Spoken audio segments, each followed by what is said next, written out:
Hi எல்லாருக்கும் வணக்கம். So இது பார்த்தீங்கன்னா என்னோட மதரோட பர்த்டேக்கு நாங்கள் கொடுத்த ஃபோட்டோ ஃப்ரேம். ஆமாங்க, எங்கள் அம்மாவுக்கு நாங்கள் ஃபோட்டோ ஃப்ரேம் கிஃப்ட் பண்ணியிருந்தோம். இந்த ஃபோட்டோவில் பார்த்தீங்கன்னா நாங்கள் எல்லாருமே ஃபேமிலியாக எடுத்த ஃபோட்டோ அவங்களுக்கு ஃப்ரேம் பண்ணியிருந்தோம். பட் இந்த ஃபோட்டோவை கொடுத்த உடனே எங்கள் அம்மா சொன்ன ஒரே விஷயம், அப்பா இதில் தான் லாஸ்ட்டாக நம்மளோட சேர்ந்து எடுத்த ஃபோட்டோ, அப்பா இதில் வந்து எனக்கு ஐ லவ் யூ அப்படின்லாம் சொல்லியிருப்பாங்க, ஞாபகம் இருக்கா அப்படின்னாங்க. அப்போ நாங்கள் சொன்னோம், பேரமௌண்ட் ஃப்ரேம் ஒர்க்ஸ்குள்ளே போமா, உனக்கு ஒரு சர்ப்ரைஸ் இருக்குன்னு. ஸோ அதுக்குள்ளே போயிட்டு நம்மளோட ஃபோட்டோ ஃப்ரேமை நாங்கள் ஸ்கேன் பண்ணி காமிச்சோம்.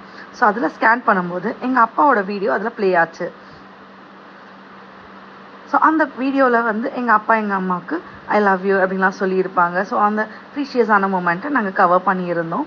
ஸோ அந்த மெமரி அவங்களுக்கு ஜஸ்ட் மெமரியாக மட்டும் இல்லாமல் அவங்க எப்போல்லாம் நினைக்கிறாங்களோ அப்போல்லாம் அந்த வீடியோவை ப்ளே பண்ணி பார்க்குறதுக்கு நாங்கள் ஃபோட்டோ ஃப்ரேம்லேயே அதை எம்பர்ட் பண்ணியிருந்தோம். நீங்களும் உங்களோட ஃப்ரெண்ட்ஸ் அண்ட் ஃபேமிலிஸ்க்கு ஃபோட்டோ ஃப்ரேம் இந்த மாதிரி வீடியோ எம்பர்டரோட கிஃப்ட் பண்ணணும்னு நினைக்கிறீங்கன்னா பேரமௌண்ட் ஃப்ரேம் ஒர்க்ஸை காண்டாக்ட் பண்ணுங்கள். அவங்களோட லிங்க் டீட்டெயில்ஸ் எல்லாமே டிஸ்கிரிப்ஷனில் இருக்குது.